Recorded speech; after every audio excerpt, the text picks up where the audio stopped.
Hoy te contaré la historia de uno de los criminales más temidos y escurridizos de la historia. Un hombre capaz de burlar a la ley una y otra vez, siempre un paso por delante de sus perseguidores. John Herbert Dellinger no solo era un ladrón de bancos, era una leyenda. Pero, ¿cómo un simple hombre pudo convertirse en el enemigo público número uno? Quédate, porque lo que descubrirás sobre su vida te sorprenderá. John Herbert Dellinger era un ladrón de bancos estadounidense, reconocido popularmente por su estilo de robos audaces y de lo hábil que era para evadir a la policía y salir de la cárcel. Su fama lo ha transformado en una leyenda, llevando una vida llena de acción, romance y tragedia, aunque fue uno de los criminales más perseguidos de su época. Nació en Indianápolis, Indiana, el 22 de junio de 1903, hijo de John Wilson Dellinger y su primera esposa, Mary Ellen Lancaster. Desde pequeño, Dellinger vivió en un entorno complicado, rodeado de pobreza y delincuencia. A una edad muy temprana, ya se metía en líos con la ley, pasando tiempo en reformatorios y en la cárcel por cosas menores.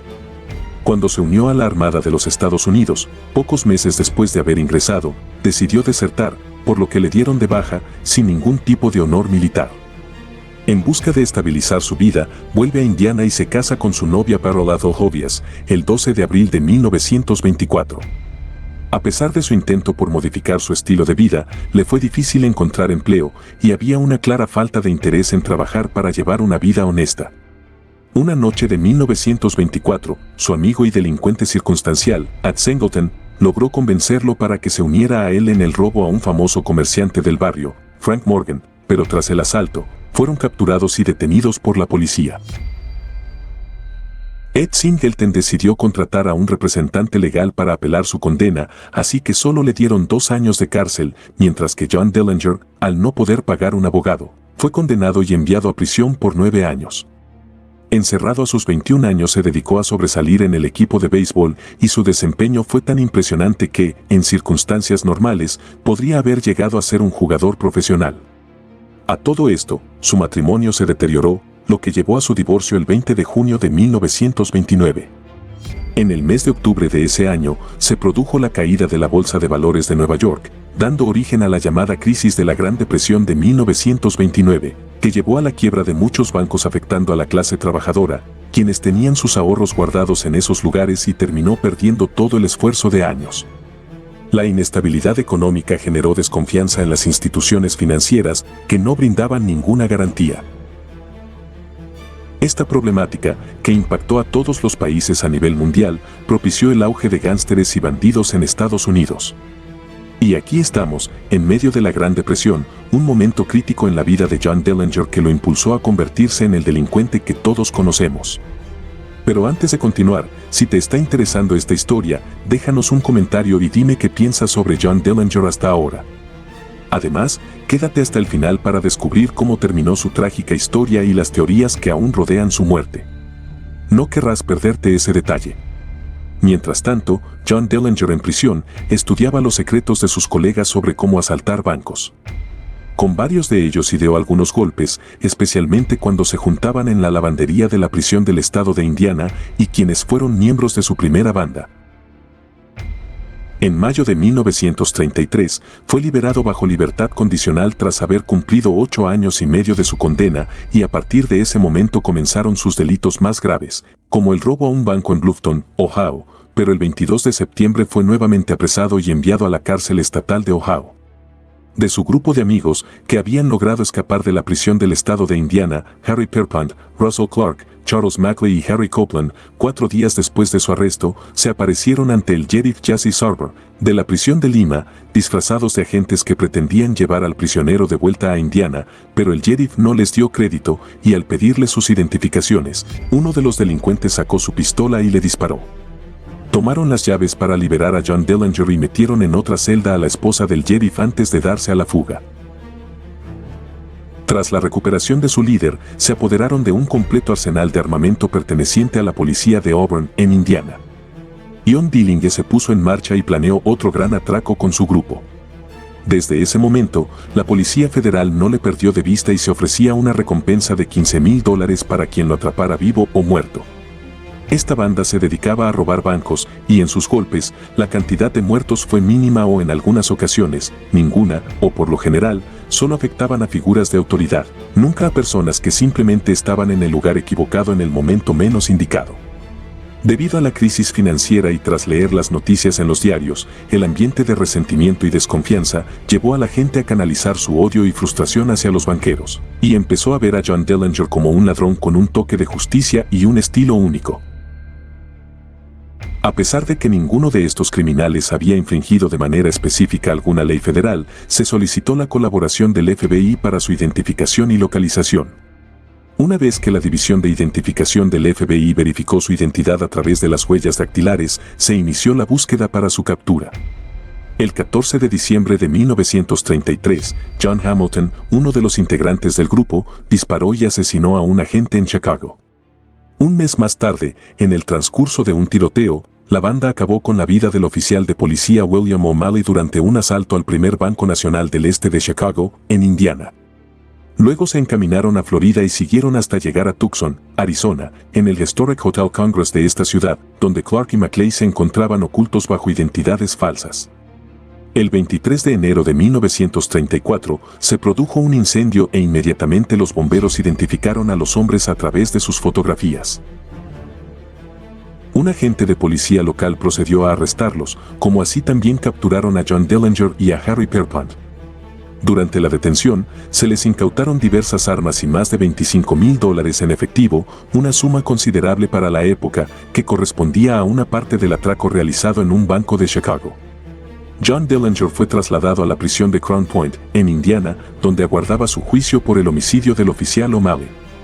Las autoridades presumieron en gran medida que la prisión era infalible en cuanto a fugas. Sin embargo, John Dillinger empleó uno de sus ingeniosos métodos para evadirse, fabricando un artefacto con forma de pistola, a partir de un material que aún no se ha determinado. Amenazó a los guardias de seguridad para que le abrieran su celda y así poder escapar. Tras haberlos encerrado, inmediatamente se dio a la fuga en el auto del sheriff Lillian Hawley, un nuevo y flamante Ford V8 el 3 de marzo de 1934. Además de haber humillado a las autoridades, los medios de comunicación ridiculizaron dicha acción y difundieron titulares que se burlaban del sheriff Hawley, lo que contribuyó a incrementar la notoriedad del delincuente. No obstante, el fugitivo John Dillinger cometió un gran error, incurrió en atravesar la frontera estatal entre Indiana e Illinois en el automóvil sustraído, lo que constituyó un delito quebrantando una ley federal, dándole lugar a la intervención inmediata del FBI en su búsqueda. Por otra parte, Harry Pierpont, McClay y Clark fueron regresados a la prisión de Ohio, donde fueron condenados por el asesinato del sheriff de ese estado. Pierpont y McClay recibieron la pena de muerte, mientras que Clark fue sentenciado a cadena perpetua. Sin embargo, durante un intento de escape, McClay perdió la vida y Pierpont sufrió una herida, pero en un mes se recuperó lo suficiente como para ser ejecutado. Una vez en Chicago, John Dillinger se encontró con su pareja, Evelyn Billy Freshat, y se unió al nuevo grupo formado por Homer Van Meter, Lester Joseph Gillis conocido como Babyface Nelson, Eddie Green y Tommy Carroll, entre otros. Con esta nueva banda, logró llevar a cabo importantes asaltos a entidades bancarias. Pero con el FBI siguiéndole el rastro, el 3 de abril, durante un enfrentamiento, Eddie Green y el propio Dillinger resultaron heridos. Aunque este último consiguió evadir la captura, Green falleció 8 días después en un hospital. De inmediato él y su pareja Evelyn se trasladaron a Mooresville, Indiana, donde se alojaron en la vivienda de su padre y su hermanastro, a la espera de que su lesión sanara. Posteriormente, Evelyn viajó a Chicago para ver a un amigo, y fue en esa ciudad donde el FBI consiguió capturarla. Fue condenada a pagar una multa de $1,000 y a cumplir una pena de 2 años en prisión. Una vez recuperado, John Dillinger se reunió nuevamente con sus cómplices y se ocultaron en un pequeño establecimiento conocido como Little Bohemia Lodge. Aunque la banda mantenía un control sobre lo que sucedía en el lugar, no lograron evitar que alguien alertara al FBI. Este cuerpo de seguridad llegó al sitio y, a pesar de que no logró sorprender al grupo, se produjo un intercambio de disparos. Babyface Nelson fue responsable de la muerte del agente Carter Baum, y todos los integrantes de la banda lograron escapar en distintas direcciones, logrando confundir a los agentes. Llegado el verano de 1934, John Dillinger regresó a Chicago utilizando el seudónimo de Jimmy Lawrence. Bajo esta identidad logró conseguir un trabajo y entabló una relación con una nueva pareja, Polly Hamilton, quien desconocía su verdadera identidad. En una vasta ciudad como Chicago, durante un breve periodo pudo disfrutar de una existencia anónima. En ese momento John Dillinger era reconocido como el delincuente más buscado de la época, sobre todo por el agente del FBI, Melvin Purvis, quien se cree, obligó a Adolph Freischar a revelar su ubicación. El 22 de julio de 1934 se encontraba en el cine Biograph de Lincoln Park, Illinois, acompañado por su novia Polly Hamilton y su amiga Anna Sage para disfrutar de la película Manhattan Melodrama.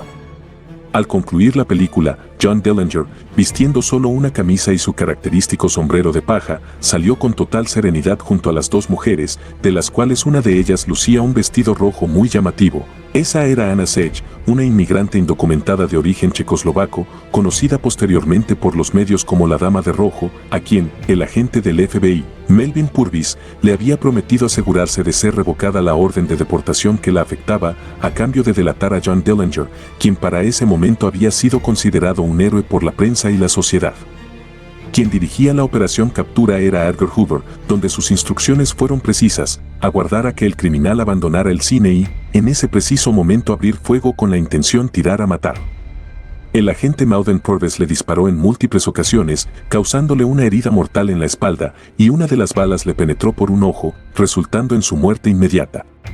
En los meses posteriores, la banda de John Dillinger fue completamente desmantelada, y su último integrante, Harry Pierpont, afirmó antes de ser ejecutado en la silla eléctrica: «Soy el único que conoce toda la verdad y me la llevo conmigo», lo que implantó la duda sobre la muerte de John Dillinger. Al poco tiempo, comenzaron a surgir teorías que cuestionaban si realmente era John el que había sido asesinado. Algunos medios afirmaban que el cuerpo había sido alterado después de su muerte.